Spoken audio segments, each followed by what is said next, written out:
Plan the parade, they said. That was the tale of the tape back in 2018. When talking about the Toronto Maple Leafs, the number one ranked Future Watch team by the Hockey News 8 years ago. Now, if you're paying attention to hockey in 2026, obviously, there is one name that is taking over the NHL, and he does not play for the Toronto Maple Leafs.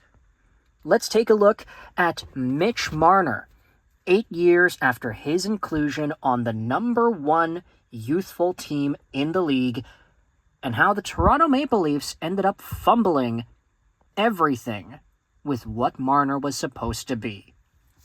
Now, this is Ice Hockey POV, and I'm coming to you live literally from an empty parking lot.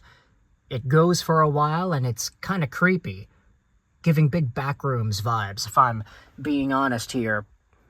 But I wanted to talk about Future Watch 2018. This is a magazine that I bought from my local convenience store 8 years ago for $5.99. Pretty good price, if I do say so myself. But, of course, as the title of this magazine implies, Future Watch 2018, Plan the Parade. Toronto will win the Stanley Cup. It's only a matter of when and how many. Well, we'll see about that, the Hockey News.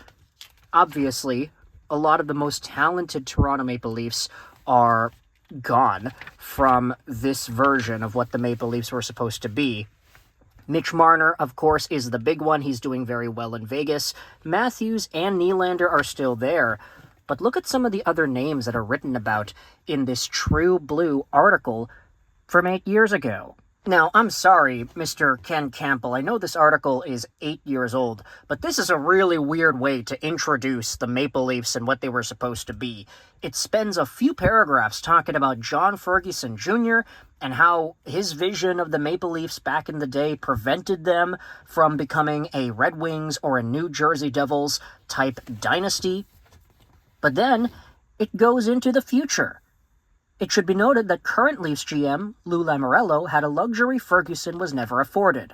By the time he left the Devils and took helm of the Maple Leafs in 2015, team president Brendan Shanahan had already done what was thought impossible by convincing the organization's corporate structure that a complete teardown was essential in order for there to be a proper rebuild. Combine that with two brilliant picks in Mitch Marner and William Nylander prior to Lamoriello taking the job, along with an unlimited budget for scouting and development that allows the organization to flex its financial muscles in a salary cap world, and the Leafs find themselves in the inevitable position of having some of the league's most talented young players, and with a bountiful crop coming soon. There is acknowledgement on Timothy Liljegren, how the Leafs were not going to rush that guy. There was a breakthrough moment for Travis Dermott, learning the ropes in the AHL before forcing his way onto Toronto's roster. The article talks about how the amount of prospects and the caliber of these prospects will help the Maple Leafs into the long term.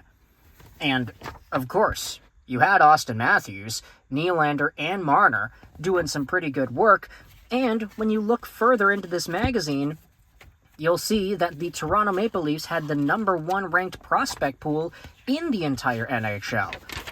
And this, of course, comes to no surprise when you think about the hype of what this team was going to be. Not just Matthews, they say, but the prospect pool went as follows: Kasperi Kapanen, Liljegren, Dermott, Carl Grundstrom, Joseph Woll, he's still there. And then you have Andreas Johnsson, Jeremy Bracco, Emily Rassinen, Dmytro Timashov, Andrew Nielsen. Remember all these names?